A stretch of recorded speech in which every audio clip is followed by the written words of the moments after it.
एक एक कषायों के अभाव से एक एक धर्म प्रकट होता है।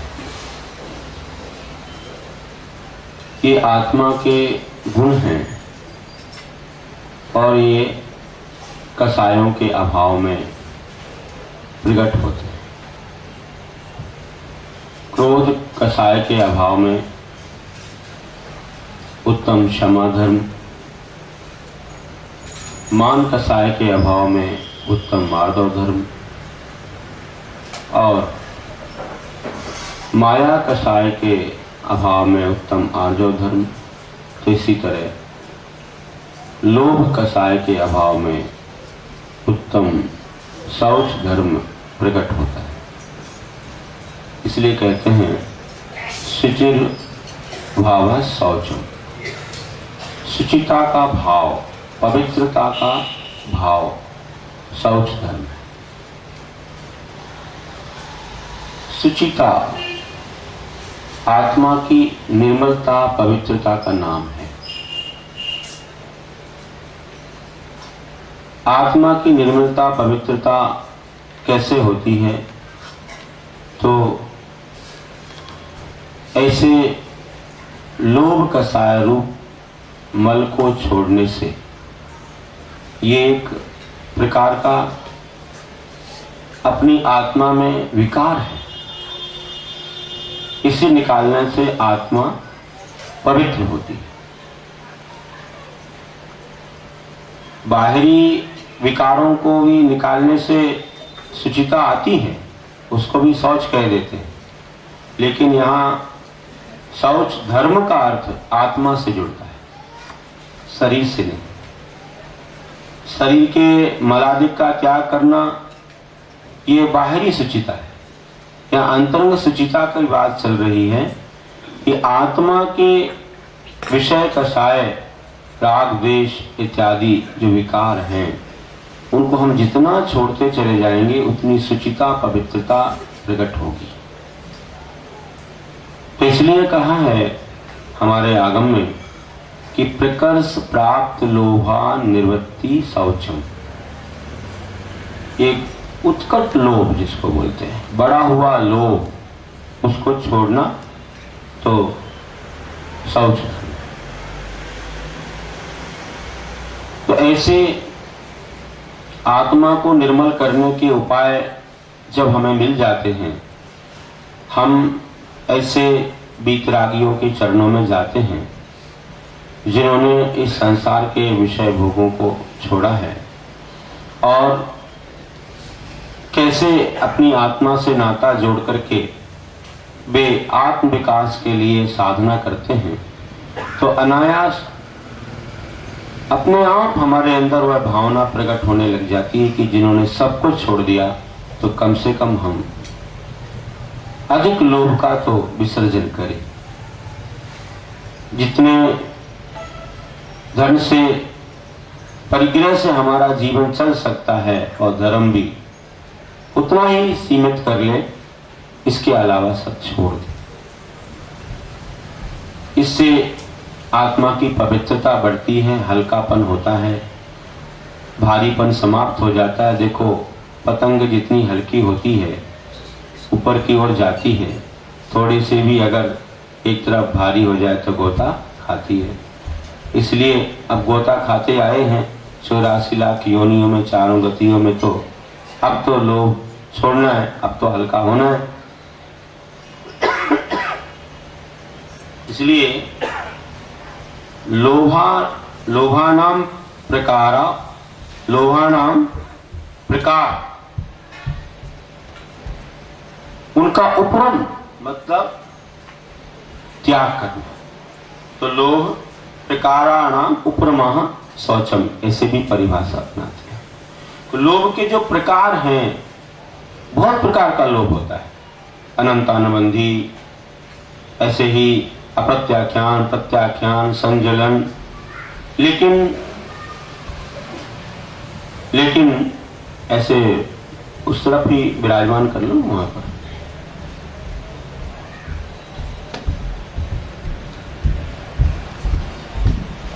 क्या बोलते हैं कि पहले नंबर जब मिथ्या तो छूटता है तो अनंतानुबंधी संबंधी लोभ चला गया। जब अनुव्रत आते हैं सम्यक दर्शन पूर्वक, सच्ची श्रद्धा आस्था पूर्वक, अपने देव शास्त्र गुरु के प्रति समर्पण पूर्वक, तो समझो कि वहां अप्रत्याख्यान जन्म लोभ चला गया। फिर जब महाव्रत आते हैं तो फिर प्रत्याख्यान जन लोभ पहले ही चला गया। अब संयमन संबंधी रहा तो धीरे धीरे वह भी चला जाता है। वो तो बहुत बस इतना ही है कि जब वे ध्यान में लीन होंगे और छपक श्रेणी पर चढ़ेंगे तो कसायों का अंत होते होते वह लोभ भी चला जाता है। अंत में वही जाता है सूक्ष्म लोभ, सूक्ष्म संप्राय 10वें गुण स्थान में। तो ऐसे धीरे धीरे धीरे ये लोभ के प्रकार छूटते चले जाते हैं। लेकिन अनंतानुबंधी संबंधी लोभ में और अप्रत्याख्यान संबंधी लोभ में भी बहुत प्रकार हैं। इनमें भी कई क्वालिटी है, कई प्रकार का लोभ रहता है लोगों को। मानो कि परिग्रह रख रखा है तो कितने प्रकार के परिग्रह हैं, और जितने प्रकार के परिग्रह हैं उतने प्रकार का लोभ। एक तृष्णा होती है कि और चाहिए और चाहिए और चाहिए, सीमा नहीं बनती है तब तक अनंत इच्छाएं उत्पन्न होती रहती है। इसलिए कहा है कि अनंत इच्छाओं को शांत करने के लिए हमें लोभ को छोड़ना पड़ेगा। चिंतन इस प्रकार अगर करें कि संयोग और वियोग का जोड़ा है, जो जो वस्तु बाहर से आई है वह एक ना एक दिन हमसे विलग हो जाएगी, उसका वियोग होना ही है।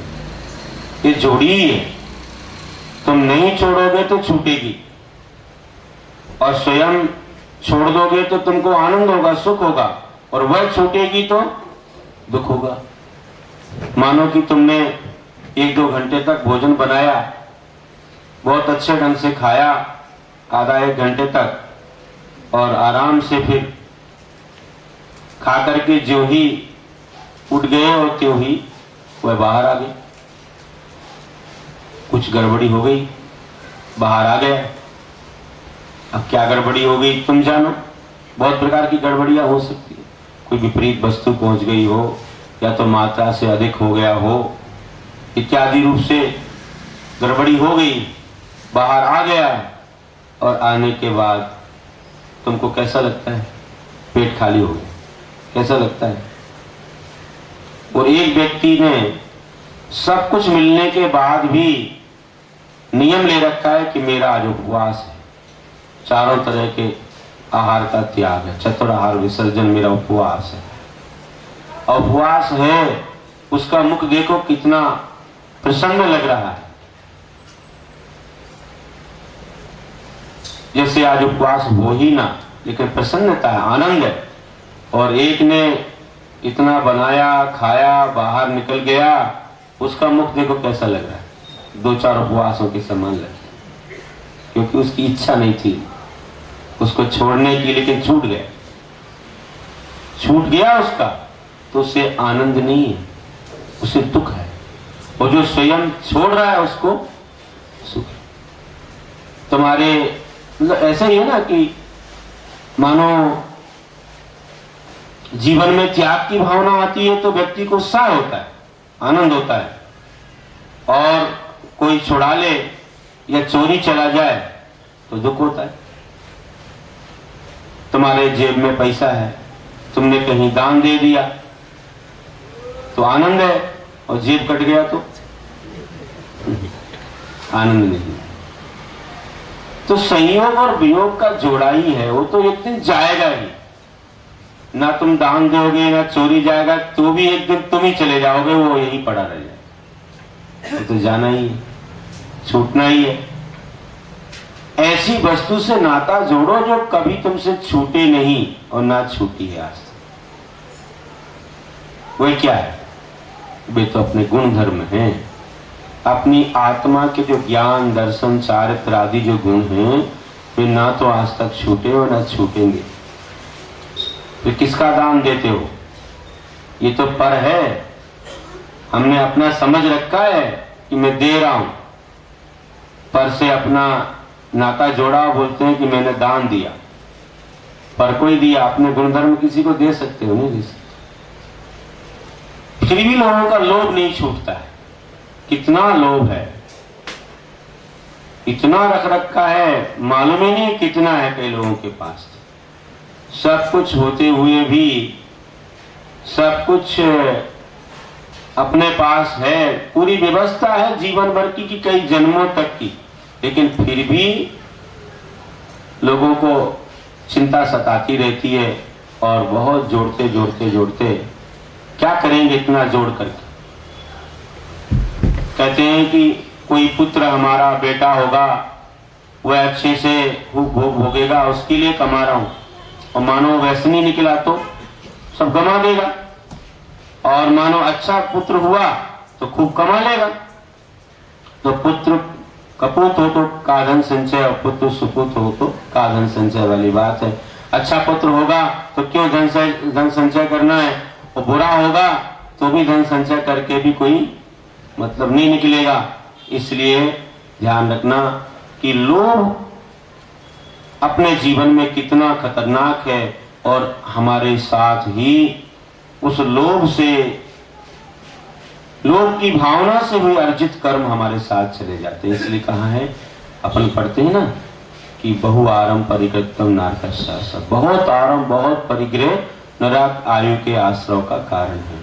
समस्त नवनीत को देखो, कुछ भी नहीं था, झोपड़ी में लेटा था, भिखारी था, और विचार कर रहा था कि मूंछों पर जो नवनीत लगा था उसको संग्रह कर करके, छाछ मिलती थी भिक्षा में, उसको संग्रह कर करके उसने, छाछ में अच्छा नवनीत रहता था, वह गाय भैंसे बहुत होती थी, और नवनीत जब उसकी मूंछों पर लग जाता उसको छोटा के रख लेता, और उससे उसको तपा करके उसने घी निकाला, और घी निकाल करके एक ऐसी झोपड़ी बना रखी थी लकड़ी की पत्तों से बिल्कुल, और एक छोटा सा घट कहीं मिल गया तो उसमें रखता गया। बोला ठंडी का समय है, चिंतन कर रहा है, रजाई भी नहीं उड़ने को, पैरों के पास तो अग्नि जला रखी है, और विचार कर रहा है कि ये घी जो है बेचूंगा तो बकरी, और बकरी के बाद फिर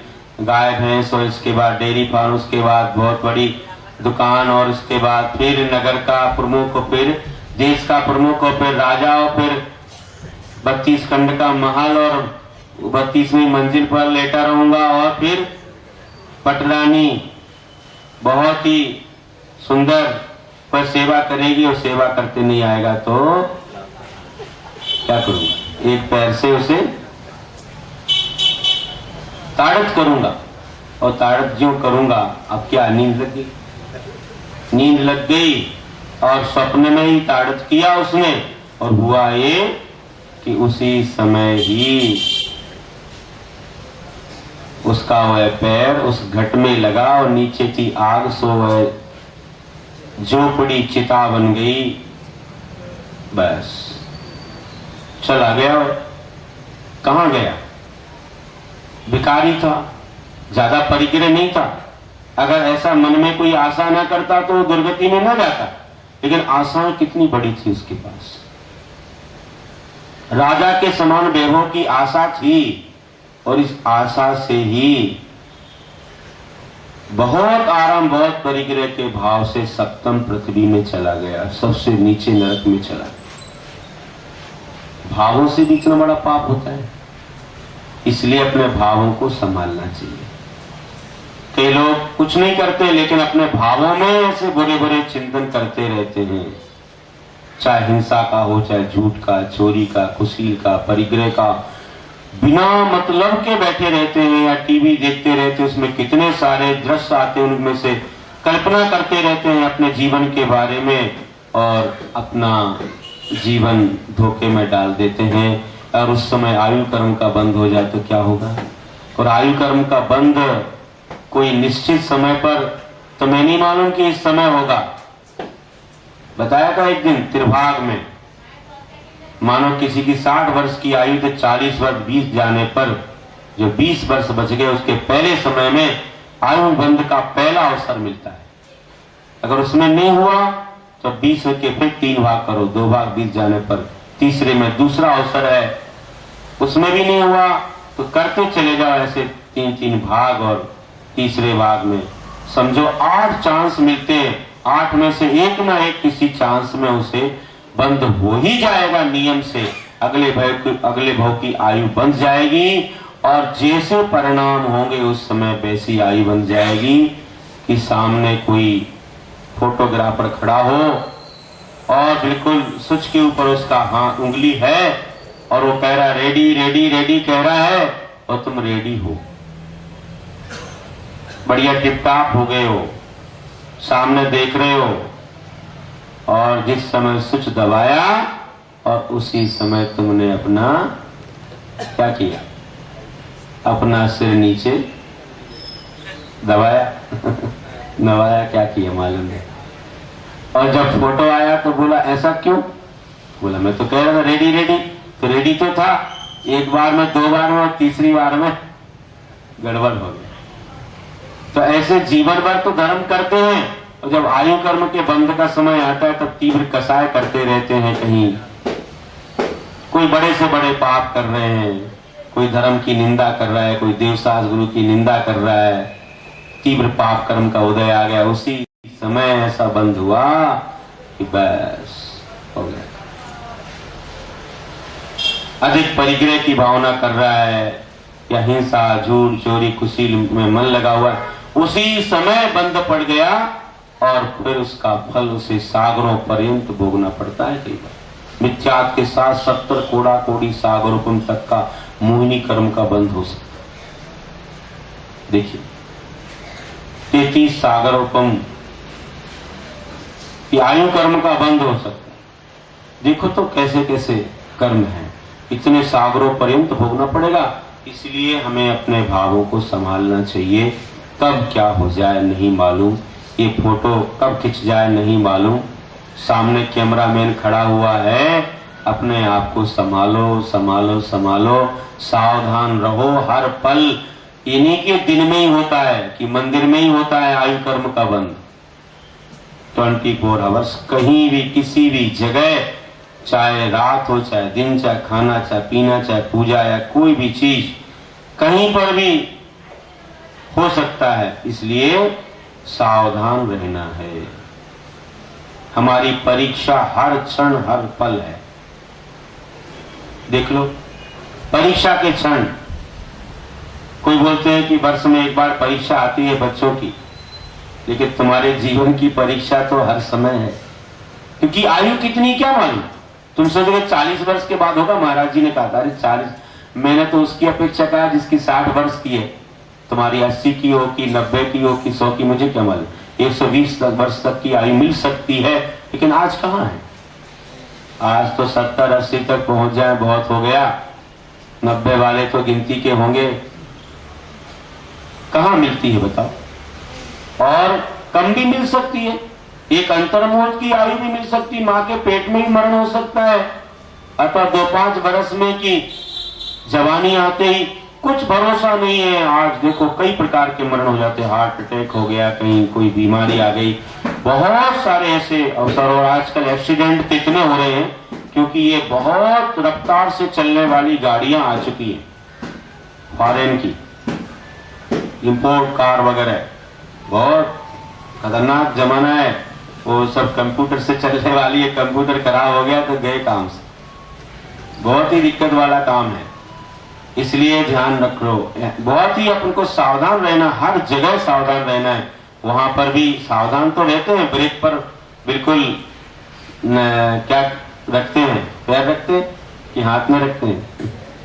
बहुत सिस्टम अलग अलग प्रकार के हैं भैया, अपन को तो नहीं मालूम ज्यादा, लेकिन पूरा ध्यान तो रखते हैं।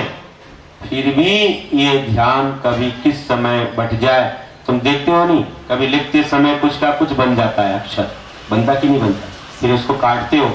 इतने थोड़े से काल को तुम्हारी अगर वह नजर हट गई और दुर्घटना समझो घट गई, थोड़े में ही काम हो जाएगा। इतनी तेज रफ्तार है, बताते हैं कि एरोप्लेन से और कोई पैदल कितना अंतर है। पैदल चलते हुए गिरेगा तो धूल लग जाएगी, धूल लग जाएगी, झड़ा लेगा उसको। और मानो कि साइकिल से गिरेगा तो थोड़ी बहुत शरीर में कुछ खरोंच आ गई, मोटरसाइकिल से गिरेगा तो हड्डी टूटे, कुछ फ्रैक्चर वगैरह हो जाता है, कभी चले भी जाते। और कार से हो तो मुश्किल है बचना, और एरोप्लेन से हो तो हड्डी और कोई चीज शरीर की कहां मिलेगी कुछ नहीं मालूम, ढूंढना मुश्किल होता है। वहीं अंतिम संस्कार हो जाता है उसी के साथ। अब जरूरत नहीं है कोई चीज की। हाँ, खर्चा भी तो होता है बाद में, लोगों को बुलाना करना सब वहीं हो जाता है संपूर्ण। तो विचार करो कि देखो, जितने ज्यादा लोग तेज चल रहे हैं उतना ही उनके जीवन के लिए खतरा है। इसलिए अधिक लोभ लालच छोड़ो और थोड़ा समय देकर के सावधानी से चलो। अधिक गति मत बढ़ाओ, अधिक गति में खतरा है। कहते हैं लोग, नहीं नहीं नहीं नहीं, अभी कमा लेने दो महाराज, अच्छा कमाएंगे तब तो अच्छा दान भी देंगे। आचार्य पूज्यपाद स्वामी कहते हैं कि त्यागाय से सेवित मवित्ता संचनोतिया स्वशरीरम स्वपंकेने स्नास्नामीति विलिम्पति। कहते हैं कि मैं त्याग करूंगा, दान दूंगा, इसलिए मैं धन का अर्जन कर रहा हूं। कि कोई कहे कि मैं स्नान करूंगा इसलिए कीचड़ से अपना शरीर लपेट रहा हूं, फिर एक कीचड़ तो लपेट लूं क्योंकि स्नान तो करना ही है ना मुझे, और बाद में पानी नहीं मिला तो ऐसे ही रह जाओ। कैसे नहीं मिलेगा? पानी पहले से रख लिया ना हमने। मानो किसी ने पानी को सुखा दिया, गिरा दिया, तो वैसे ही रह जाओगे, कोई भरोसा नहीं है। इसलिए ध्यान रखना, जीवन का कोई भरोसा नहीं है कि तुमने आज कमाया खूब अन्याय अनीति से और आगे तुम रह पाओगे, ऐसा कोई भरोसा नहीं। कब भूकंप, कब ज्वालामुखी, कब एक्सीडेंट, कब कौन सा रोग व्याधि, कुछ भरोसा नहीं है। एक पल में क्या घट जाए।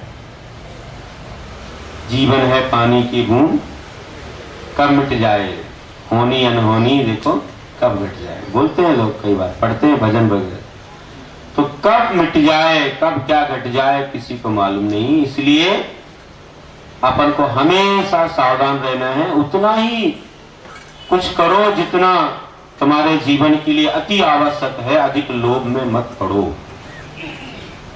तो ऐसे उदाहरण आते हैं, अपन लोग समझते हैं। अब कुछ कुछ बातें हैं जो कहना पड़ती हैं, परंपरा से आ रही हैं, कि ज्ञान तो खूब हो जाता है लेकिन लोभ नहीं छूटता, तो क्या करें। ज्ञान तो खूब है, तो ज्ञान से ध्यान करो, पापों से बचो, ठीक है। और कोई लेना चाहता तो उसको भी दे दो, ठीक है। और मानो कि कोई तुम्हारा सम्मान करता है तो भी ठीक है, लेकिन उसको व्यापार मत बनाओ। क्या? एक बार कोई विद्यार्थी बहुत अच्छे गुरुकुल में पढ़ के आया था, बहुत अच्छा सब कुछ ज्ञान मिला, सब हुआ। तो जब घर आया तो पिताजी ने कहा नो एडमिशन विदाउट परमिशन, चलो वहीं पर रहो। क्या हो गया? तुमने क्या क्या पढ़ा है मुझे बताओ, और एक चीज तुमने पढ़ी है कि नहीं पढ़ी ये भी बता दो। एक ही प्रश्न कर रहा हूं कि मुझे बता दो कि पाप का बाप क्या है, पाप का बाप क्या है मुझे बता दो। बोले ये बात तो किसी ने नहीं पढ़ाई, सब कुछ पढ़ा लेकिन ये बात किसी ने नहीं पढ़ाई, मैं किससे पूछूं? जाओ पूछ करके आओ, बाद में घर में आना। बाप का बाप क्या है? तो वह चला गया, चलो भाई मित्रों से पूछूं, नहीं मालूम पड़ा, किसी विद्वान से पूछूं, नहीं मालूम पड़ा, फिर दूसरे गांव में गया, मालूम ही नहीं पड़ पा रहा है, तो जा रहा है, अभी तो यात्रा ही शुरू हो गई उसकी। चलो कहीं पर चलेंगे, अच्छे ज्ञानियों से पूछेंगे। और जाते जाते क्या होता है कि एक जगह उसे बहुत भूख प्यास लगी थी, बहुत ज्यादा बाधा हो रही थी, तो सोचता है कहीं तो भी कोई पूछ ले मुझे, बिना पूछे कैसे जाऊं, कोई बुला ले तो अच्छा हो, मैं तो ऐसे ही बहुत दूर आ गया हूं। तो बस वह जब जा रहा था रास्ते से, तो एक नगर नारी अपने घर के बाहर बैठी हुई थी, प्रतीक्षारत थी कि वहां पर से जब वह देखता हुआ जा रहा था तो उसने बड़े स्नेह से बुला लिया कि आइए पधारिए। आप देख रहे थे तो मैंने जान लिया कि आपको कुछ आवश्यकता है, आप आइए और कुछ जलपान वगैरह कीजिए। जरूर करूंगा, बहुत प्यासा हूं मैं, सोच ही रहा था कोई तो भी मुझे मिल जाए, कोई कहीं पर ऐसा कोई स्थान, और मिल गया, अच्छा हुआ बुला लिया। तो मैं पानी पीना चाहता हूं। पानी तो सामने ला दिया, लेकिन कहा कि मुझे क्षमा भी कर देना आप। क्यों? बोला मैं पिलाने लायक नहीं हूं। क्यों? क्योंकि मैं सती नहीं हूं, एक पतिव्रता नहीं हूं। अब आप समझ जाए क्या हूं।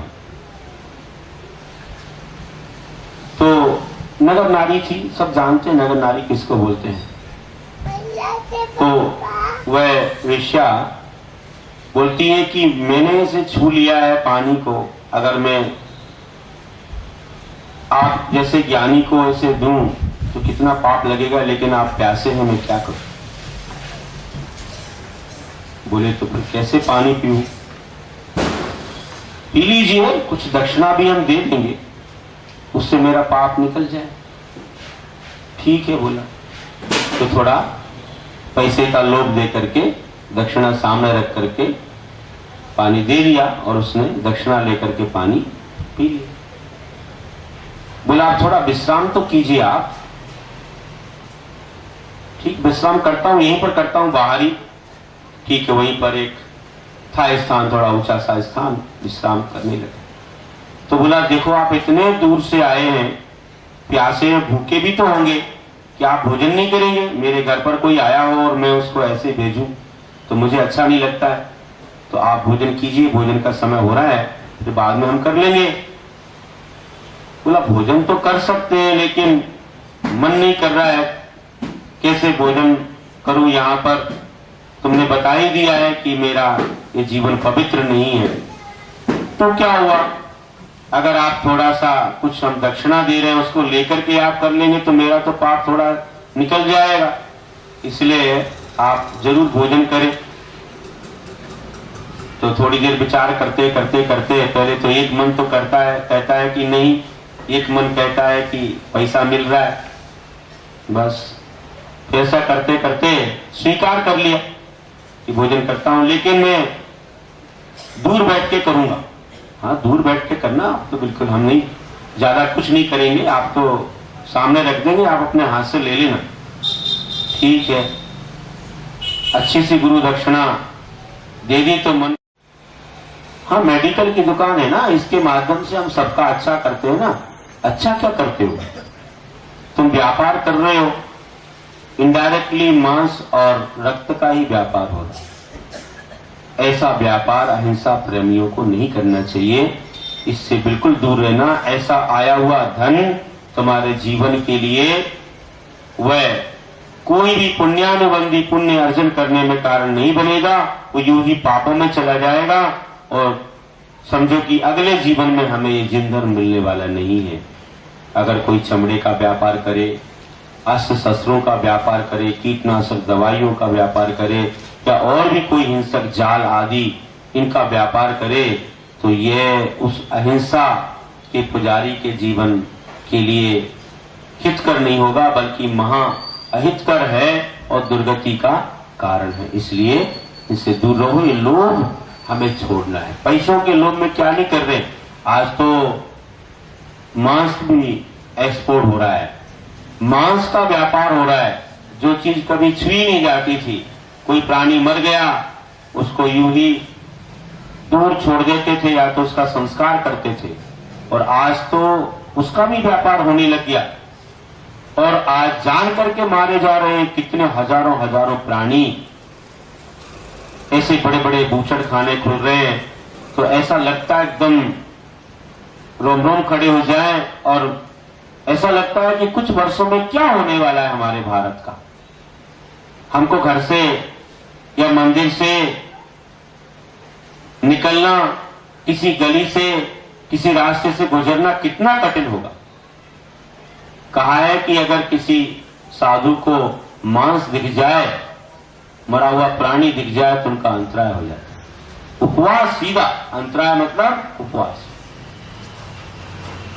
अभी चौके में गए ही नहीं, बाहर से दिख गया, उपवास। और ऐसे कई बार हो चुके, अपने भी हो चुके। कई बार कोई मरा हुआ चूहा पड़ा है, देख करके उसी समय अंजलि छोड़ी और बस उपवास। उसके लिए कोई दूसरा रास्ता नहीं होता। कहीं से कोई शव आ रहा है, कहीं मछली की गंध आ गई कहीं पर, या कभी और भी कोई ऐसा दिख गया, तो कितनी बार हो गया। एक बार नहीं, कई बार हो। कहीं से मात्र कोई शव भी जा रहा हो और आवाज आ जाए, दिखे नहीं तो भी राम राम सत्य है, तो बस वहीं पर हो गया, बैठ जाएंगे महाराज। हो जाता है कई बार। जालना नगर में ऐसे एक बार सामने से आ रहे थे लोग, आवाज आ गई, उसी समय अंजलि छोड़ी और वापस। एक बार रांची में आहार हो रहा था, एक जगह सामने रोड से निकल रहे थे, आवाज आ गई राम राम सत्य वाली, बस बैठ गए। कहीं पर कुछ दिख गया रास्ते में कोई प्राणी, तो बस। तो बताइए अब क्या होगा। और ऐसे बड़ी बड़ी हिंसा हो रही है जहां पर यूं ही टांग देते हैं रास्तों में। बहुत मुश्किल होगी, तुम लोगों को मंदिर आना भी मुश्किल होगा, धर्म करना मुश्किल होगा, साधुओं को उनकी परिचर्या कराना, विहार कराना मुश्किल हो जाएगा। इसलिए कुछ क्रांति करना चाहिए, कुछ भावना भाना चाहिए, लिखना चाहिए, बोलना चाहिए। ऐसे ही वोट नहीं देना चाहिए नोट के लिए। आजकल नोटों के लिए वोट चल रहा है। हमने कहा हाँ, कितना भी हिंसक हो, क्या हो, कुछ भी हो, हमको कुछ मिल रहा है जीवन को, तो चलो उसे समर्थन दे दो। लेकिन नहीं, प्रजा के ऊपर ही सब कुछ है। प्रजा जिसको चाहे उसको राजा बना सकती है, और प्रजा चाहे तो अपने देश को महान बना सकती है, चार चांद लगा सकती है, और प्रजा चाहे तो बहुत नीचे भी ले जा सकती है। इसलिए प्रजा को हमेशा सजग होना चाहिए, स्वार्थ नहीं करना, निस्वार्थ भावना से करना है। स्वार्थ तो परमार्थ के लिए हो, बस सच्चा तो वही मैं समझता हूं कि तुम्हें यह हो कि हमारे धर्म की रक्षा जो करेगा हम उसका ही समर्थन करें। ऐसी भावना होनी चाहिए। ये सभी शास्त्रों में वही लिखा हुआ। अब जब ऐसे लोग के माध्यम से विदेशी मुद्रा के लोभ में आज ऐसा चल रहा है इस भारत में, तो ये उत्तम शौच धर्म क्या करेगा बताओ। कि वह शरीर की शुचिता ही आज शुचिता हो गई है, और कुछ नहीं दूसरी चीज। शरीर को शुद्ध करने में ही हम क्या मान रहे हैं कि हमने उत्तम शौच धर्म का पालन कर लिया। एक बार की बात है कि श्री कृष्ण के पास से कुछ लोग यात्रा पर जा रहे थे। उन्होंने कहा कि आप भी हमारे साथ चले। क्या होगा यात्रा में? तीर्थों का दर्शन तो है, लेकिन सबसे प्रमुख तो गंगा में स्नान करना है। गंगा में स्नान करके आएंगे। तो उन्होंने प्रश्न किया, गंगा में स्नान करोगे तो किस भावना से करोगे? बोला, ऐसे तो स्नान करना लोग करते हैं, शरीर को धोने के लिए करते हैं, लेकिन वो क्या कहा कि हमारे पाप धुल जाएंगे। उन सब लोगों ने बोला हमारे पाप धुल जाएंगे।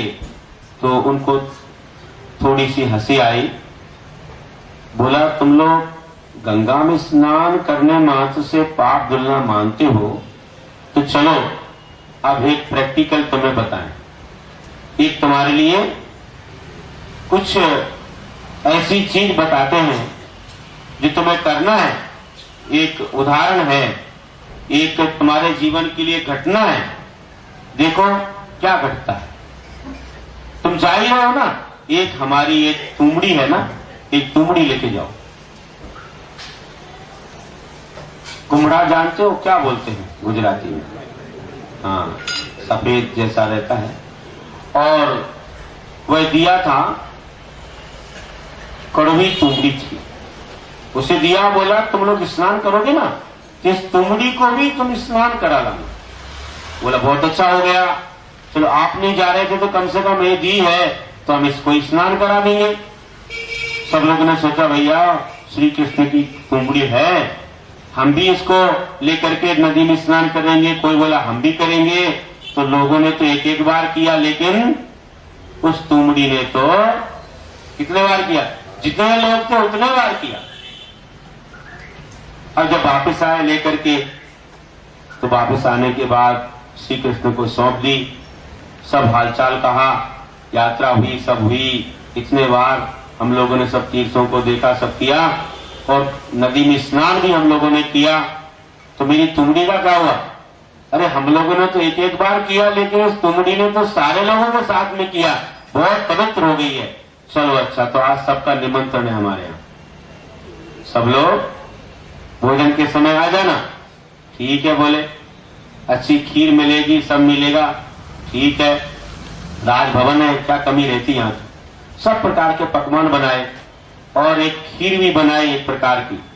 उस खीर को सबको जब परोसा, खीर परोसने के बाद लोगों ने सोचा कितनी अच्छी दिख रही है खीर, दूध से बनाई है, तो चलो इसका स्वाद चख लेते हैं।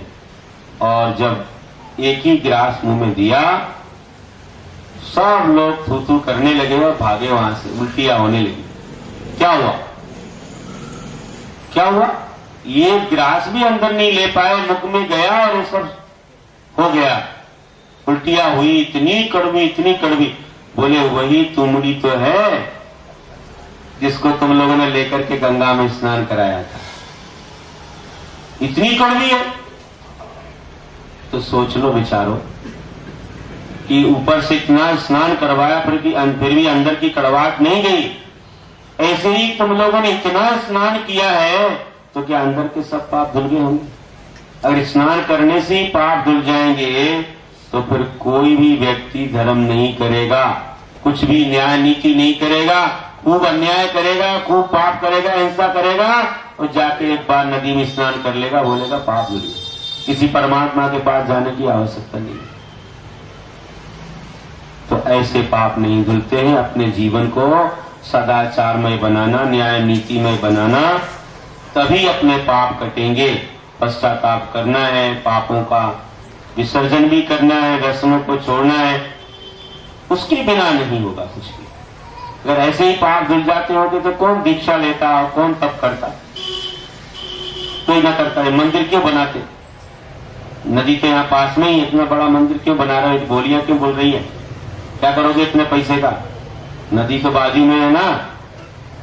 नहीं महाराज, हमें भक्ति करना पड़ेगी, हमें गुणगान गाना पड़ेंगे, तपस्या करनी पड़ेगी, भगवान के सामने जाके संकल्प लेंगे, उसकी महिमा अलग ही रहेगी। ये 10-10 उपवास, ये पंचमेरु के उपवास, ये तेला और ये बेला, ये सब हमारे लिए करना है। तो हमें कैसे करना पड़ेगा? तेला बेला करेंगे, लेकिन अकेला नहीं, भगवान का साथ चाहिए, उसके बिना नहीं होगा। ये तो तेला बेला और हम हैं अकेला, बस हो गया। अरे कोई चाहिए हमें। उनकी कृपा होगी, हमारा सब अच्छे से फलेगा। कुछ लोग कहते हैं कि ये, किसी ने कहा किसी अहिंसा प्रेमी से, जिन धर्मी से, कि तुम लोग क्या नदी को नहीं मानते हो, नदी को पूज नहीं मानते हो, गंगा को नहीं मानते हो? बोला भैया हम इतना मानते हैं, इतना पवित्र मानते हैं कि कभी हम उस गंगा में स्नान करके अपने शरीर की गंदगी नहीं छोड़ते हैं, तो हम कितना पवित्र मानते हैं बताओ। कौन मानता है? जो शरीर की गंदगी छोड़ता है वो मान रहा है कि हम मान रहे हैं? बोले आप सूर्य को नमस्कार नहीं करते हो? बोले आप सूर्य को नहीं मानते हो क्या? बोला हमारे तो इनमें मंदिर बने हुए हैं, देवताओं के यहाँ चैत्यालय बने हुए हैं, क्यों नहीं मानते हैं? लेकिन वह तो विमान दिख रहा है, और हम इतना मानते हैं, इतना हमको आनंद होता है सूर्योदय होने पर कि हम सब खाना पीना शुरू कर देते हैं, और जब उसका अस्त होता है तब इतना दुख होता है कि उसके अस्त होने पर हम भोजन ही नहीं करते, इतना दुख होता है। अब कौन मानता है ज्यादा बताओ? इस प्रकार विचार करो कि मात्र तन की शुद्धि से नहीं, आत्मा की शुद्धि में धर्म है। आत्मा को पवित्र बनाओ, अंतरंग जिसका पवित्र है तो उसका जीवन बहुत मंगलमय है। और अंतरंग पवित्र नहीं तो बाहर में कुछ भी, क्या बोलते हैं कि जात ना पूछो साधु की, पूछ लीजिए ज्ञान, मोल करो तलवार का, पड़ी रहने दो। ये स्कूल में पढ़ाया जाता है कि मतलब ये है यहाँ कि ऊपरी जो तुम देखते हो वह ना देख करके ज्ञान को देखो, ज्ञान की पहचान करो, वैराग की पहचान करो, उसकी श्रद्धा, उसकी आस्था, उसकी विनय, उसकी भक्ति, उसके अंतरंग को तो देखो, उसी में सब कुछ है। वो ज्ञान ऐसा नहीं आचरण में उतरा हुआ है जो आगम में कहा गया उसका पालन चल रहा है, मायाचार नहीं चल रहा है। वह ही यहाँ पर महत्वपूर्ण है, बाहरी नहीं। कितना भी अच्छा सुंदर बनाया है म्यान को, लेकिन तलवार में अगर जंग लगी तो क्या काम? और तलवार चमकती हो, भले म्याना सुंदर लगे तो भी कोई बात नहीं। एक बार एक कोई योगी एक राजसभा में पहुंचे, राजा उन्हें जानते थे। राजसभा में पहुंचने के बाद वहां पर राजा खड़े हो गए, आदर दिया, उनको एक अच्छा आसन दिया, उससे हम नीचे बैठ गए। गुजर रहे थे इसलिए थोड़ी थकान थी, चलो दूर हो जाएगी, बुला लिया तो हमें क्या, राजसभा और किससे क्या मतलब, बिठा दिया बैठ। राजा जानता था इस बात को, अपन जैसे योगी नहीं थे कुछ और तरह बहुत प्रकार के होते, तो बस वहां बैठ गए।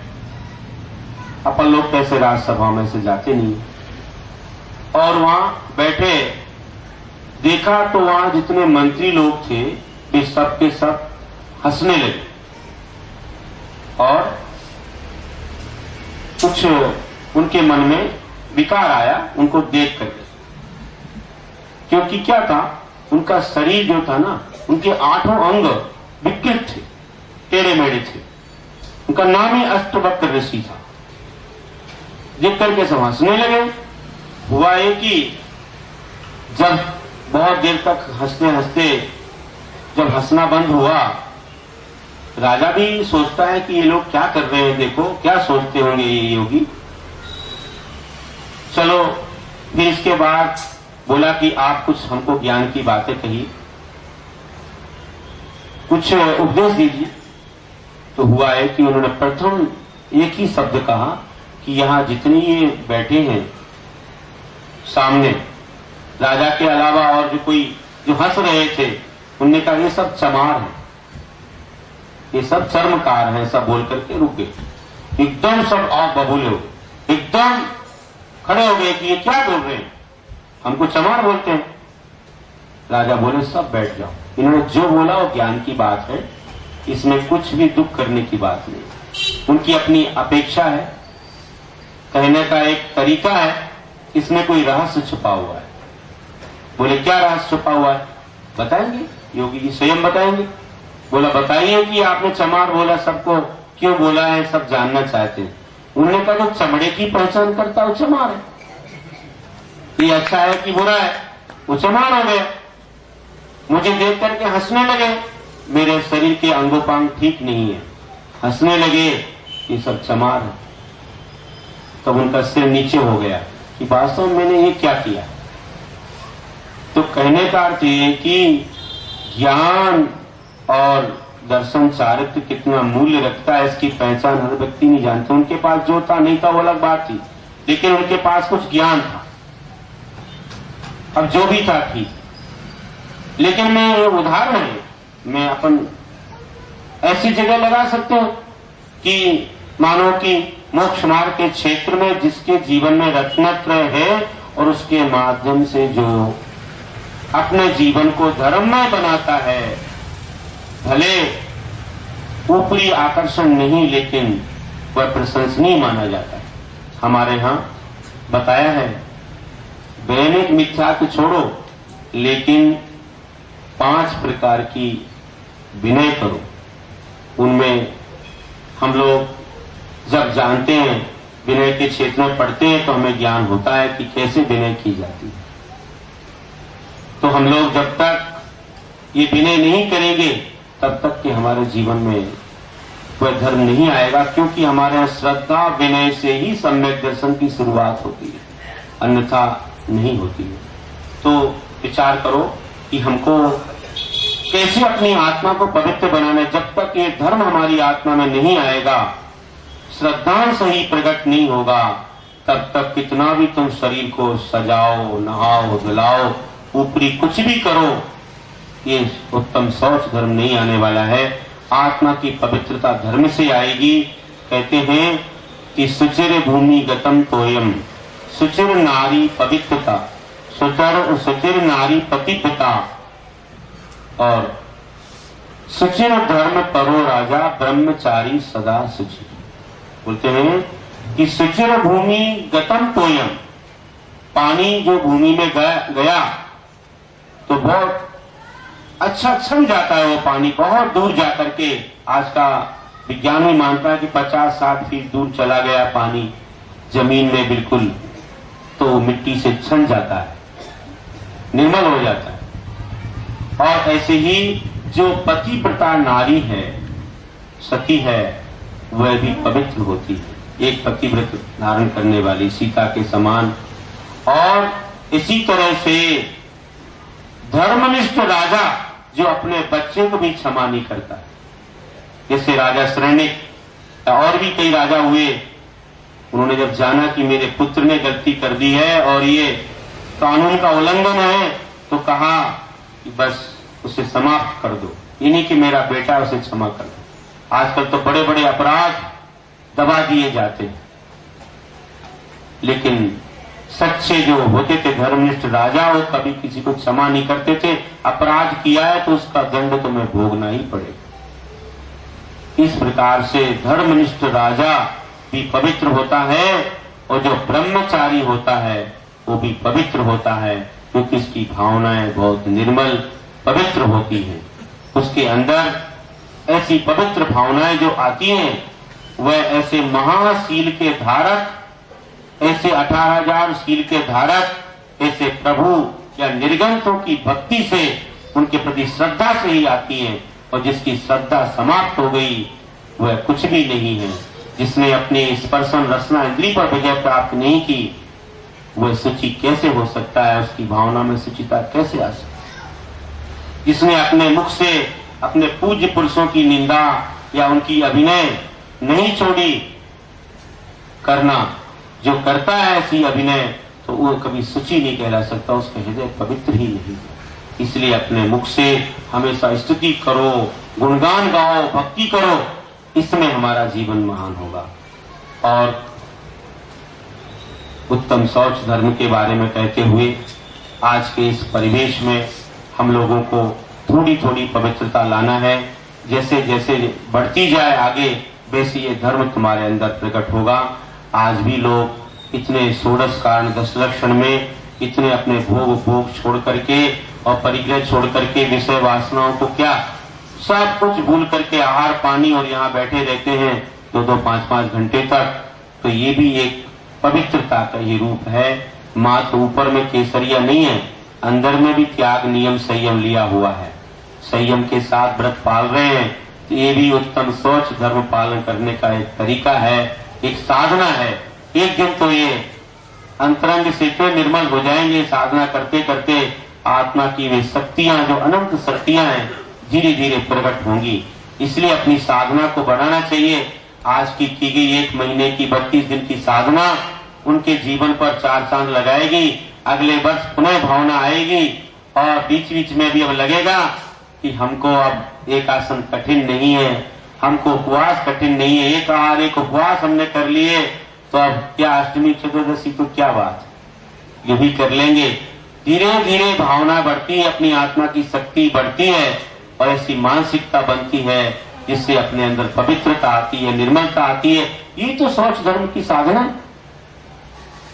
नहीं तो क्या होगा, ऐसी हमने साधना नहीं बढ़ाई तो हम लोग फिर अपने पापों को नहीं धो पाएंगे। जीवन में इतने राग द्वेष विषय कसाय करते हैं, कपड़े में तो साबुन लगा लेते हैं, लेकिन आत्मा में कौन सा साबुन लगाएं? तो कहते हैं यही है त्याग नियम संयम का साबुन जो आत्मा को पवित्र बनाता है, कई जन्मों के पापों को धोने में कारण बनता है बंधुओं। नहीं तो क्या होता है बताओ, जीवन भर किया, जीवन भर खूब कमाया, सोचा जीवन के अंत में दान दे देंगे, लेकिन लोभ इतना बढ़ गया कि फिर नहीं छूट रहा है, छोड़ा ही नहीं जा रहा है। जब छोड़ा नहीं जा रहा है तो अब क्या है? और इस भावना से ही, अति लोभ भावना से क्या हुआ, आयु कर्म का बंद हो गया। और आयु कर्म का बंद हुआ क्योंकि जीवन में बहुत मायाचार हुआ,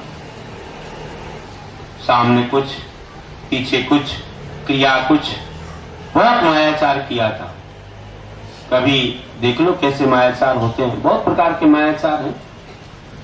एक पिताजी चलते हैं, बच्चा भी है, बड़ा हो गया, जवान हो गया, लेकिन उसे ये ध्यान नहीं आता है कि पिताजी ने मुझे इतना बड़ा किया है तो मैं पिताजी की सेवा तो करूं, कुछ अच्छा करूं।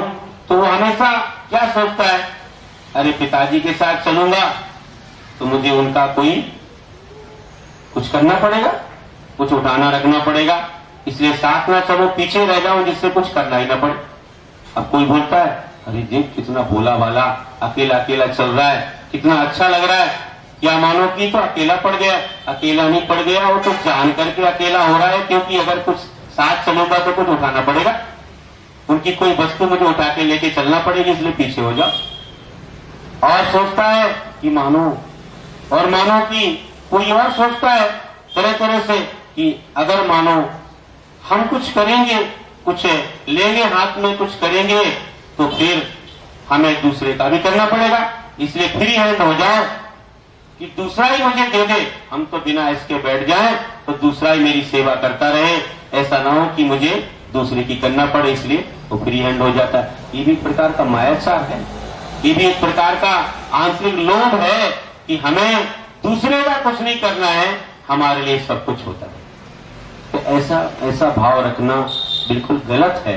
अपने बड़ों के प्रति जिनने हमको इतना सब कुछ किया है, उनके जीवन से हमें कुछ सीखना है तो कुछ करना और भी पड़ेगा और अनुभव मिलेंगे। जीवन के अंत तक जो अनुभव बड़ों को होते हैं वे अनुभव समान ऐसे सबको नहीं हो पाते हैं कि अभी कितने वर्ष हमारे बीते हैं, जितने वर्ष जिसके ज्यादा बीत गए उनको उतने अनुभव हो गए हैं संसार के। कभी ना कभी समझ में आ जाता है, कोई ऐसी परेशानी दिक्कत आती है या कोई अवस्था ऐसी आती है तो समझ में आ जाता है। एक बार ये हुआ था कि एक सेना जा रही थी युद्ध के लिए, तो वहां कहा सेनापति ने कि कोई यहाँ पर बूढ़ा नहीं जाएगा हमारे साथ, सब जवान ही चलेंगे, सब जवान चलेंगे। अब एक वृद्ध व्यक्ति थे, बहुत अनुभवी थे, तो बोला इनको तो साथ ले चलो, इनकी क्या आवश्यकता है? इनकी क्या आवश्यकता है? युद्ध में क्या काम करेगी? वहां तो दौड़ना पड़ेगा, लड़ना पड़ेगा।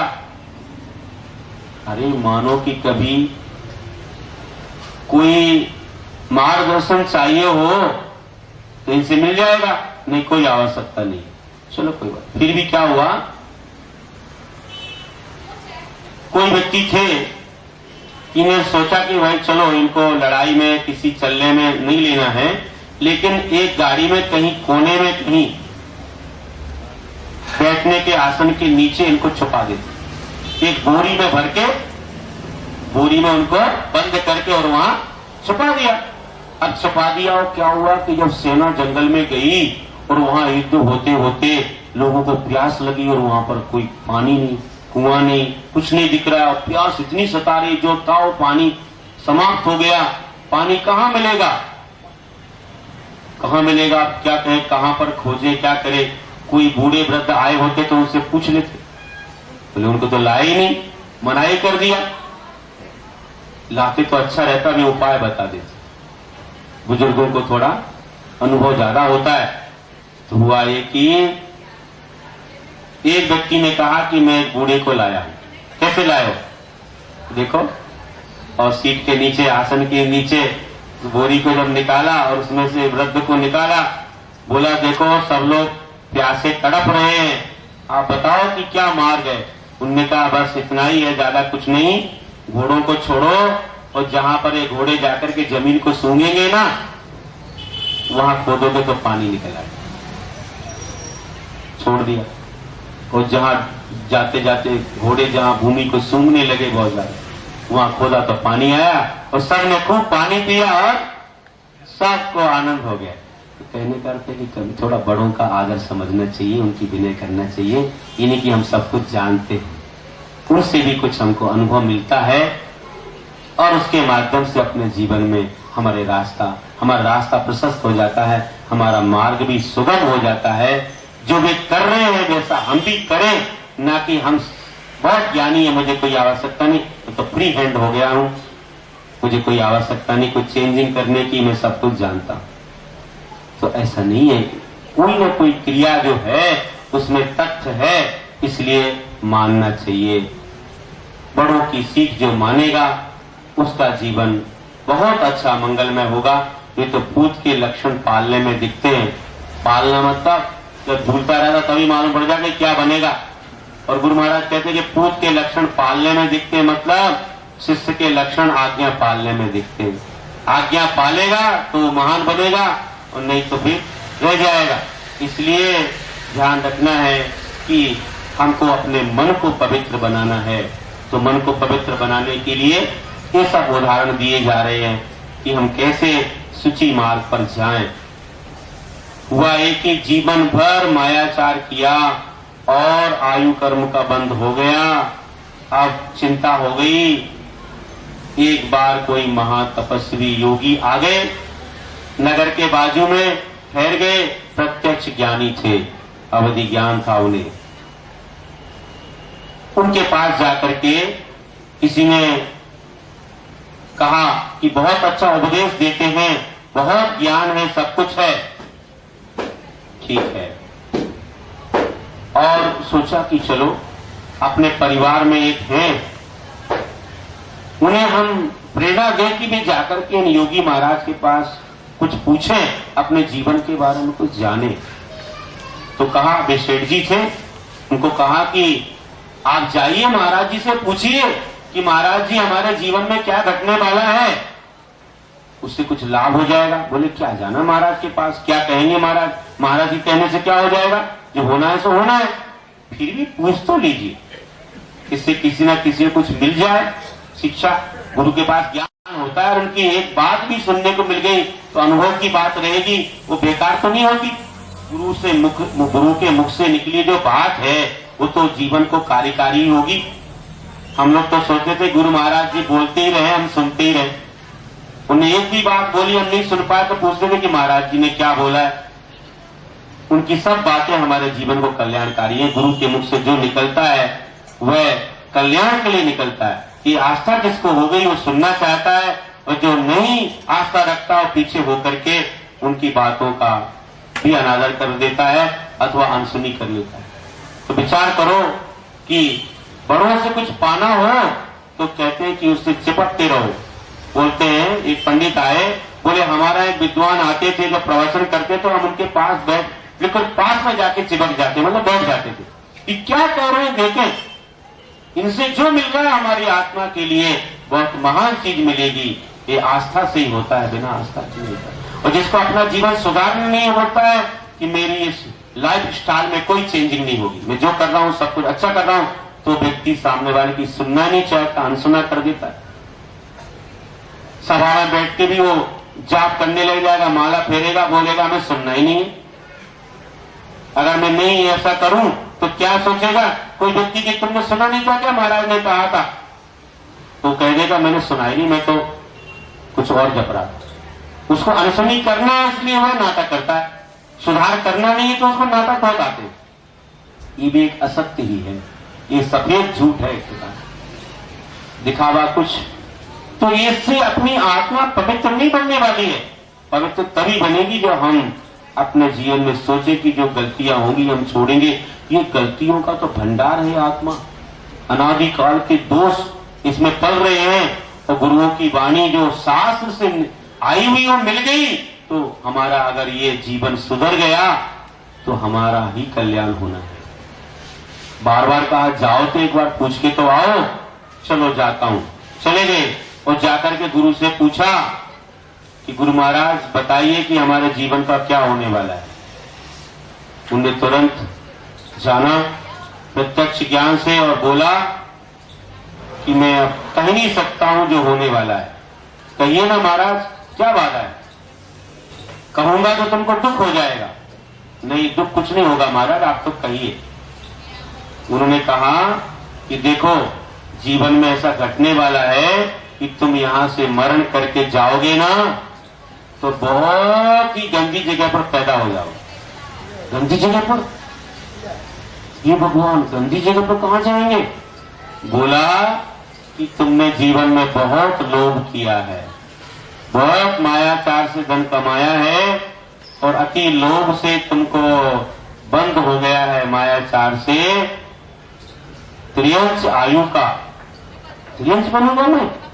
हे भगवान नहीं, मुझे तो त्रियंश नहीं बनना है। वहां तो खाना पीना बहुत दुर्लभ होता है, पेट ही नहीं भर पाता है। नहीं तुम्हें ऐसी दिक्कत नहीं रहेगी, खाना पीना तो कोई बात नहीं है, लेकिन बहुत गंदी जगह पर तुम जन्म जाओगे। बोले कहा? बोले तुम अपने सोच कूप में ही कीड़ा बन जाओ। हे भगवान नहीं, मुझे वहां नहीं जाना, वहां नहीं जाना, वहां नहीं जाना। तो वहां नहीं जाना क्या? कहते हैं कि नरक गति और त्रियंश गति को अशुभ मानते है ना, लेकिन त्रियंश आयु को अशुभ नहीं मानते। देखिए वहां जाकर के कोई व्यक्ति मरना नहीं चाहता, लेकिन पहले से जाना नहीं चाहता। आप विचार करो कि जब मालूम पड़ गया तो वहां से भागा और घर में गया और जाकर के रोने लग गया, माथा ठोकने लग गया, बोले क्या हो गया। ऐसा हमारे जीवन में घटने वाला है। देखो महाराज के बाद तुम लोगों ने भेजा, महाराज जी ने ऐसा कह दिया, अब मैं क्या करूं, मैं ना जाता तो अच्छा रहता। अरे महाराज के बाद जाने से ऐसा हो गया, ऐसा नहीं है, तुम्हारे कर्म में ऐसा है वो घटने वाला। महाराज ने तो केवल बताया है अब कुछ धर्म कर लो, जीवन भर तुमने दान नहीं दिया, कुछ नहीं किया, धर्म कर लो। बोला क्या धर्म करूं, अब तब जाना ही वहां तो क्या धर्म करूं, पश्चाताप तो कर लो कम से कम। तो बेटा बोलता है नहीं मैं महाराज के पास जाता हूं, कुछ तो भी सुधार हो जाए इसमें, मैं जाता हूं। महाराज के पास गया और हाथ पैर जोड़े, महाराज जी मेरे पिताजी वहां जाने वाले हैं, आपने ऐसा बता दिया है, महाराज कृपा हो जाए, कुछ थोड़ा सुधार हो जाए। फिर महाराज ने समझाया, बुद्धि को सुधारा कि देखो एक बार भी आयु कर्म बन जाए तो फोटो खिंच गई ना, बस अब उसको कोई बदल नहीं सकता, अब क्या कर सकते। इसलिए समझ लो कि तुम्हारे लिए सावधान हो जाना है। पिताजी की तो जो अवस्था होने वाली है वे तो जाएंगे ही, तुम्हारे पिता वहां पर जन्म होना ही है वहां, क्योंकि उन्होंने जीवन में बहुत पाप किए हैं और अब वो फिक्स हो गया, उसको कोई भी बदल नहीं सकता, भगवान भी नहीं बदल सकते। आयु कर्म का संक्रमण नहीं होता, उत्कर्षण अपकर्षण तो हो जाए, कम ज्यादा हो जाए, लेकिन बदलती नहीं कि वो बदल करके कोई दूसरी आयु हो जाए, मनुष्य आयु आदि हो जाए, ऐसा नहीं होता। फिर क्या उपाय है महाराज? बोला और कोई भी उपाय इसका नहीं है, उपाय तो तुम्हारे लिए बता रहा हूं कि तुम्हें उस गति में न जाना पड़े, तुम्हें उस आयु को न पाना पड़े, इसलिए तुम समझ जाओ मैं क्या कर सकता हूं महाराज। बोला देखो ये प्राणी ऐसा करता है और जिस आयु में जाता है वहीं पर रम जाता है। बोला कैसे? देख लेना, मालूम पड़ जाएगा। वो जीव जो गया है वो सोच रहा वहां नहीं जाना है, वहां जाने के बाद वहीं से मोह करेगा, वहीं पर रहना चाहेगा। ऐसा क्या? हाँ, फिर मैं क्या करूं? अब तुम्हारे लिए अपने जीवन में लोभ लालच छोड़ना है, ये मायाचार छोड़ो, छल कपट बेईमानी छोड़ो, अन्यथा कब आयु कर्म का बंद हो जाए, फिर वहां फिक्स हो गया तो फिर कोई बदल नहीं सकता। चलो आज से यही करता हूं। और उस बेटी ने वही संकल्प लिया कि आज से अन्याय नीति नहीं करूंगा, जो मेरे भाग्य में होगा मैं तो पुरुषार्थ करूंगा, जो आएगा न्याय नीति से उसी को जीवन में रखूंगा और उसी से अपना जीवन चलाऊंगा। मैं किसी के प्रति छल कपट बेईमानी नहीं करूंगा, अति लोभ नहीं करूंगा। यही भावना उसने भाई जीवन को सुधार लिया। लेकिन अब पिताजी का क्या होगा? फिर घर गया तो सब बता दिया, महाराज ने ऐसा बताया, उपदेश दिया है, मैंने तो अपने जीवन को संभाल लिया आज से। उसको आयु कर्म का बंद नहीं हुआ था इसलिए उसने संभाल लिया, फिर इसको आयु बन जाए वो संभाल नहीं सकता। उसकी बुद्धि ही नहीं होगी कि मैं इससे पार हो जाऊं। फिक्स हो गया ना जहां जाना, विनाश काले विपरीत बुद्धि नहीं बोल देते कि जिसका जो होना है ना वैसा ही भाव होने लग जाता, वैसे ही उसके परिणाम होने लग जाते हैं। नरक आयु का बंद हो गया तो उसके परिणाम कैसे होंगे? उन परिणामों को संभाल नहीं सकते। देखिए अब क्या हुआ कि वह बेटा गया और पिताजी से बोला, पिताजी मैं क्या करूं मुझे तो बताइए। तो पिताजी ने कहा बेटा तुम तो एक ही काम करना, अब मुझे कोई बचा तो सकता नहीं है, तुम एक काम करना कि ऐसी गंदी जगह पर मुझे मत रहने देना, मैं जीव उत्पन्न हो जाऊं, तुम देखते रहना, यहां से मरण होगा, वहां उत्पन्न हो जाऊंगा ना तो तुम मुझे एक लाठी से मार देना। हाँ पिताजी इतना तो कर देंगे हम, तो ज्यादा तो कुछ नहीं कर सकते, लाठी से मार देंगे, तुम अच्छी गति में चले जाओगे, वहां से तो निकल जाओगे ना। ऐसा ही करता हूं। तो बस जब मरने का समय आया, तड़पने लगे, प्राण निकलने लगे, तो बेटा सीधा जा करके वहां खड़ा हो गया जहां पैदा होना था। खड़ा हो गया, खड़ा होना भी मुश्किल हो रहा है उसके लिए, खड़ा हो तो गया और जो यहां से मरण करके वहां पर वो जन्मा एक कीड़े के रूप में, ये उसको मारने को हुआ और वह कीड़ा अंदर चला गया, उसे वही पसंद आने लगा, मरना नहीं चाहिए। तुम जानो ये बोला तन्मय हो गया। अब विचार करो, वो तो अनुभूति करने लग गया। तुम लोग अनुभूति सबसे ज्यादा पसंद आ रहा है, वो अनुभूति करने लगे। किसकी अनुभूति हो रही है? अपने विषयों की अनुभूति हो रही है। कितना पाप किया देखो, भोग रहा है, लोगों को अच्छा नहीं लग रहा है और उसमें मस्त हो गए। तो ये बेटा सोचता ये भगवान ये क्या होगा? महाराज ने जो कहा था बिल्कुल सत्य कि जहां ये प्राणी जाता है वहीं रमता है। तुरंत ये वहां से भागा, बोला हमको ऐसा नहीं करना, कभी ऐसा नहीं पाना।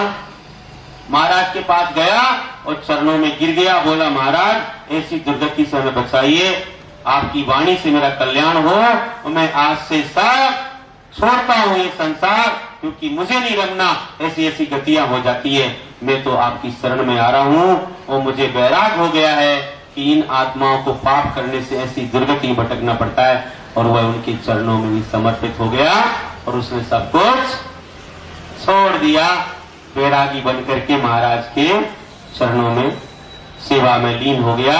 अब उनकी चरणों की सेवा के प्रसाद से मुझे रत्नत्रय का लाभ मिलेगा और उन जैसे जीवन को मैं बना करके और अपनी आत्मा की अनुभूति करूंगा और दूसरी अनुभूति मुझे नहीं चाहिए। और ये कैसे मिलेगी? पाप नहीं छोड़ेंगे तो पापों की अनुभूति होगी। उसने पाप छोड़ दिए तो आत्मा की अनुभूति होने लगी। इस प्रकार से विचार करने से जब तक परिग्रह नहीं छूटेगा तो परिग्रह की अनुभूति होती रहती है। परिग्रह छूट गया तो फिर आत्मा की अनुभूति होती है।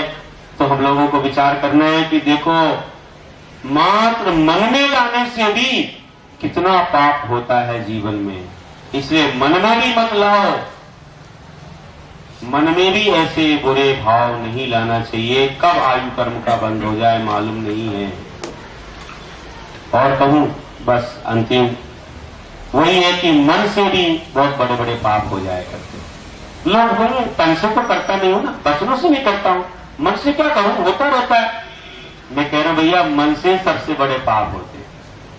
कैसे होते हैं देखो, सुनते हो तुम लोग, पढ़ते भी हो कि 1000 योजन का एक मत्स्य है, स्वयंपूर वन समुद्र में होता है, यानी होता है।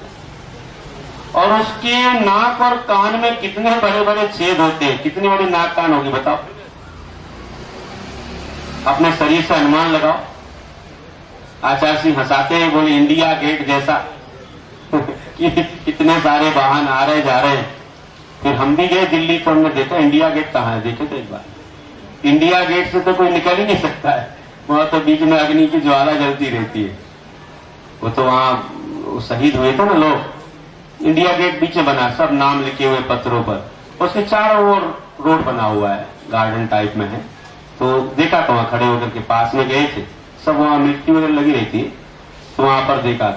तो मतलब ये उनका अर्थ है कि इतनी जैसे वहां से वाहन कारें और सब जाती रहती है ना, ऐसे ही उस मच्छी के नाक कान से कितने जीव जाते आते हैं। तो उसी में एक छोटा मच्छर रहता है, तंदुल के समान छोटा सा, और वो क्या विचार करता है कि देखो ये कैसा इतना बड़ा मत्स्य है कि इसके अंदर से इतने जीव जा रहे आ रहे हैं और ये किसी एक को भी नहीं पकड़ रहा, और इसकी जगह मैं होता तो एक को भी न छोड़ता। हो गया काम, चाहे तुमने किया हो चाहे नहीं किया हो, मन में भाव मार्ग कर लिया कि इसकी जगह अगर मैं होता तो एक को भी ना छोड़ता। अनंतानंदी लोग हो गया ना, और उससे वही सप्तम पृथ्वी का वो बंद करता है और चला जाता है नीचे, सबसे नीचे नरक में। विचार करो, मात्र भाव किया था, उसने कुछ नहीं किया, किसी को पकड़ा नहीं। ऐसे लोग सोचते हैं उसकी यहाँ इतनी ग्राहकी होती है, इतने ग्राहक आते हैं, मेरे यहाँ तो ढूंढते भी नहीं, मेरे यहाँ ऐसे ग्राहक आने लग जाए तो मैं एक दिन में बहुत बड़ा आदमी बन जाऊं, इतना कमा लूं कि बड़ी बड़ी बिल्डिंग परचेस कर लूं, बहुत बड़े बड़े सब कारखाने खोल लूं। लेकिन ये व्यक्ति कैसा ऐसा भोंदू सा बैठा रहता है, किसी को कुछ करता ही नहीं है। मैं रहूं तो मैं सब कर दूं एक दिन में। ऐसी भावना भाने वाले लोग करे चाहे ना करे, लेकिन तुमने उतना बड़ा पाप तो कर ही लिया। ऐसे ख्वाब देखते रहते लोग और कितने पापों का अर्जन करते हैं, समस्तु नवनीत जैसा पापों का अर्जन करते हैं। इसलिए बंधुओं, है तो कुछ नहीं, एक कोणी भी नहीं, और लेकिन कितनी बड़ी बड़ी कल्पनाएं करते हैं लोग। 3 लोग के वैभव की कल्पना करते हैं, ये कल्पना ही अपने जीवन को अभिशाप सिद्ध हो जाती है। इसलिए कल्पना तो भगवान बनने की करो भैया, षोडश कारण भारे। अब तो मैंने एक रत्न दे दिया है, अब भाव भावना की 3 लोग के नाथ हम कैसे बन जाएं, जिनको सौदरमिंद्र चक्रवर्ती भी चरण में गिरता है और उनका किंकर बनता है। तुम किसकी भावना भा रहे हो कि लक्ष्मी किसी की क्या सुरक्षित रही है बताओ। बड़े बड़े चक्रवर्ती भी इसको यहीं छोड़ के चले गए। इसलिए बंधुओं, उत्तम शौच धर्म के बारे में खूब कहा है, डाइजेस्ट हो जाएगा, पच जाएगा। अरे अंश भी तुम्हारे जीवन में आ जाए तो बहुत महान बन जाओगे, नहीं तो सुनते समय तो धर्म ध्यान हो ही गया। उत्तम शौच धर्म के बारे में बहुत कुछ हमने जाना समझा, और इसके माध्यम से हम लोग अपने जीवन में कुछ परिवर्तन लाएं और आगे बढ़े। अन्यथा फिर लोग किसका बताइए, पाप का बाप है ना लोग। इससे हमें बचना है और अपने जीवन को बहुत महान बनाना है। तो अंत में यही कहता हूं कि लोभी मन धन को ही जीवन का आधार मानता है। लोभी क्या सोचता, धन ही सब कुछ है, धर्म हो चाहे ना हो, लेकिन कहां से आया धन? कि ना पुण्य से नहीं आया। पुण्य कहां से आता? धर्म से आता।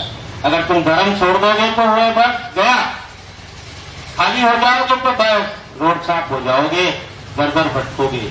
लेकिन समझ की बात है, आज उत्तम सोच धर्म से समझो कि प्रतिदिन हमको कितना समय देना है धर्म के क्षेत्र में, कितने बजे आना है, कितने बजे उठना है, अपनी दिनचर्या बनाओ, कितना समय पूजा अभिषेक में देना है, कितनी भावना है लोगों की, कितनी भावना है। अगर लोगों को कह दिया जाए कि नहीं पर्व के दिन अभिषेक नहीं करोगे तो लोग कहेंगे हम महाराज जी के पास ही नहीं जाएंगे।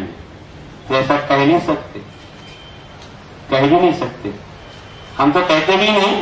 बाकी एक सिस्टम बनाते हैं लोग, लेकिन उनकी तीव्र भावना रोक नहीं सकती है। सिस्टम से चलो अच्छा है तो सिस्टम भी बना, कितने लोगों को खुशी है, सबके लिए मिल रहा है आनंद, और सब जगह बड़ी व्यवस्थाएं बन गई। मंदिर में यहाँ पर ऐसा लगता है कि चौथा काल आ गया हो, सबको भगवान को छूने का अवसर मिलता है, भगवान का अभिषेक करते हैं, इतने गदगद हो जाते हैं। और आत्मा की पवित्रता का ये अभिषेक है, तुम करते हो भगवान का और तुम्हारी आत्मा से कर्म निकलते हो, आत्मा का भी अभिषेक हो जाता है। लेकिन विवेक से करना, ऐसा ना हो कि फिर तुमने हाथ लगाए सिर में और फिर भगवान को लगा दिया हाथ, तो पसीना लग जाएगा। भगवान तो 18 दोषों से रहित होते हैं, पसीना भी एक मल है शरीर का। अगर आहार में गिर जाए महाराज का ही पसीना टपक जाए तो अंतराय हो जाता है। कितने जीव रहते हैं उसमें, शरीर का मल है।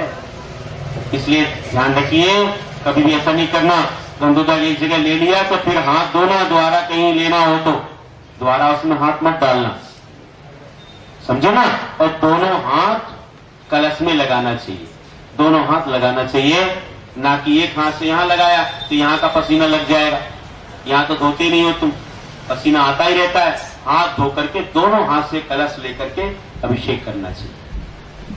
तो इस प्रकार सब बातें ध्यान रखें, अन्यथा अभिनय से तुमको पाप ज्यादा मिलेगा। इसलिए बहुत भक्ति भावना बढ़ रही लोगों की, कितनी उपासना पूजा कर रहे हैं। और मुझे लग रहा है कि इन लोगों ने जो गुरु महाराज के सानिध्य में पंचगणना करवाया था तो आज उसका फल नजर आ रहा है। जो उनने एक बीज लगाया था और वह इतना अंकुरित होकर के एक वृक्ष का रूप लिया है कि आज बड़े क्या बच्चे भी ऐसी क्रियाओं में, अभिषेक पूजा दान में ऐसे संलग्न हो रहे हैं। चौथे काल जैसी परंपरा आ रही है, बस सुधार करते जाना। इतना नहीं कि मैं तो बहुत बड़ा हो गया, कुछ करने की आवश्यकता नहीं, कभी मत सोचना। हम छोटे ही ऐसा सोचना, हमें बहुत आगे बढ़ना है, बहुत आगे पहुंचना है, अभी तो कुछ भी नहीं है। जब हम देखते हैं अपने आप को, मानते हैं कि हम कितने बड़े हो गए, बड़े नहीं हो गए। हाथी तो सोचता है ना, कौन सोचता है? ऊंट सोचता है कितना बड़ा हूं, और जब पर्वत की तलहटी में पहुंचता है ना तो मालूम पड़ता है कि कितना छोटा हूं। इसलिए कभी अभिमान मत करना, बड़ों की विनय रखना, उससे ही तुम्हारा कल्याण होगा, अन्यथा नहीं होगा। इसलिए हमेशा सोचो कि अभी कितना बढ़ना, अभी तो छोटे महाराज का कराया है, अभी मोटे महाराज का चातुर्मास और करवाना है, आचार्य जी को फिर से लाना है। अभी तो पुण्य में कमी है, अभी तो पुण्य बहुत बढ़ाना पड़ेगा, तब कहीं महाराज पुनः आएंगे। तो हम लोगों को बढ़ाते ही जाना है और बार बार उनके पास जाना है, हर वर्ष जाना है, आपको निवेदन करना है और उनने जो मार्ग बताया है उसको भी आगे बढ़ाओ। अभी तो षोडश कारण लिए हैं, कोई अनुवृत्ति भी बन जाओ। जब हमने जयपुर में कहा, अनुव्रत के बारे में सुनाया, तो एक व्यक्ति तुरंत खड़े हो गया। मैंने कहा त्रियंश भी, स्वयं रमण के त्रियंश भी अनुवृत्ति बन जाते हैं, तुम तो मनुष्य हो, क्या कर रहे हो? जीवन में अनुव्रत भी, घर में रह करके अनुव्रत और पहली प्रतिमा का 10 प्रतिमा तक पाल सकते हैं। अगर एक बार अनुवृत्ति जो बन गया, कल अनुव्रत की चर्चा आ रही थी, जब 6वां अध्याय और 7वां अध्याय आता है ना, 7वें अध्याय में वर्णन आता है, तो उसमें आ रही थी चर्चा। तो मैं ये सोच रहा था कि ऐसे अनुव्रत की चर्चा जो जयपुर में आई, मैंने बताया तो सभा में से एक व्यक्ति खड़े हो गए और बोले मैं आज अनुव्रत अंगीकार करता हूं। मैंने घर में तो पूछ लो, क्या पूछना है घर में, अपनी अपनी आत्मा स्वतंत्र है, कर लूंगा मैं अपने आप। तो ऐसे यहाँ पर भी आए, षोडश कारण कर रहे हैं, एकदम खड़े हो गए थे सभा में। और उस समय ऑफिसर थे बीमा कंपनी में, खड़े हो गए और बोले मैं अनुव्रत को धारण करता हूँ, हमेशा शुद्ध भोजन करूंगा और आपने जो बताया अहिंसा का पालन करूंगा, कोई टैक्स की चोरी नहीं करूंगा और जो कुछ भी है। एक उदाहरण बताया, एक दिन क्या हुआ कि इन्होंने जिनने अनुव्रत लिए समझ लिया, सब कुछ पालन शुरू किया, कई प्रकार की बीमारियां भी रहती लोगों की, तो भी चलो हम अशुद्ध दवाइयां नहीं खाएंगे, क्या कर देते लोग। और एक दिन क्या हुआ, किसी को अनुव्रती को कि अपना कोई जो कोई पत्र वगैरह था, कोई पोस्ट थी कहीं भेजना थी और सेवक को दिया, उसने उसका खर्चा ऑफिस के बिल पर डाल दिया, ऑफिस के बिल में ज्वाइन कर दिया। वो ये क्यों कर रही है, तो मेरा था, अब तो गलत हो गया ना, ऐसा तो मुझे नहीं करना, अनुव्रत ले लिया, ये चोरी हो जाएगी, ये तो पर्सनल था मेरा, फिर क्या करूं, अब कैसे वापस लाऊं वहां से, क्या करूं, तो बिल बन गया। तो चलो किसी को नहीं मालूम है, लेकिन मुझे मालूम है, मेरी आत्मा कहती है। तो क्या किया मालूम है, ऐसा किया कि अब ऑफिस के जो फोन करते हैं ना, ऑफिस के लिए करते हैं, काम के लिए, उनने उतना पैसे का फोन अपने मोबाइल से किया, उतना पैसा एडजस्ट हो जाए, ऑफिस का काम अपने मोबाइल से करके उसको चुका दिया। कहने का अर्थ है कि व्यक्ति के अंदर जब सत्यता आती है तो व्यक्ति फिर कहीं भी ये नहीं सोचता है कि मैं गलत करूं, ये भावना आ जानी चाहिए, तो प्रेम से तक को आ जाती है। ऐसे मैं सोच रहा हूं कि यहाँ भी सूरत नगरी में भी इतने महान गुरु आके गए, यहाँ भी कोई अनुमति लेने को तैयार होंगे। वैसे तो प्रतिमा भी पालन कर रहे हैं कई लोग, उन्हें तो और आगे बढ़ना चाहिए, और मात्र यहाँ के नहीं, बाहर से आने वाले भी मन में भावना भा सकते हैं कि मैं भी कोई अनुवृत्ति बन जाऊं, मैं भी मोक्ष मार्ग पर आगे बढ़ूं, कम से कम घर में रह करके इसका पालन करूं, ऐसी भावना आएगी तो मैं समझूंगा कि ये सार्थक हो गया पर्व को मनाना। और आ रहा है त्याग धर्म, उत्तम त्याग धर्म, तो अपनी भावना बढ़ाओ। मैं नहीं कहूंगा किसी को, परीक्षा करूंगा कि देखो किसके मन में आता है ऐसा भाव और वो आगे बढ़ जाए। नहीं तो क्या होगा कि लोभी मन धन को ही जीवन का आधार मानता है और मोही मन विषय विकार को ही अमृत धार मानता है, और मोही मन विषय विकार को ही अमृत धार मानता है। और ज्ञानी की तो बात क्या कहें, और ज्ञानी की तो बात क्या कहें, ज्ञानी मन सदाचार को ही जीवन का सार मानता है, ज्ञानी मन सदाचार को ही जीवन का सार मानता है। बोलिए उत्तम शौच धर्म की जय।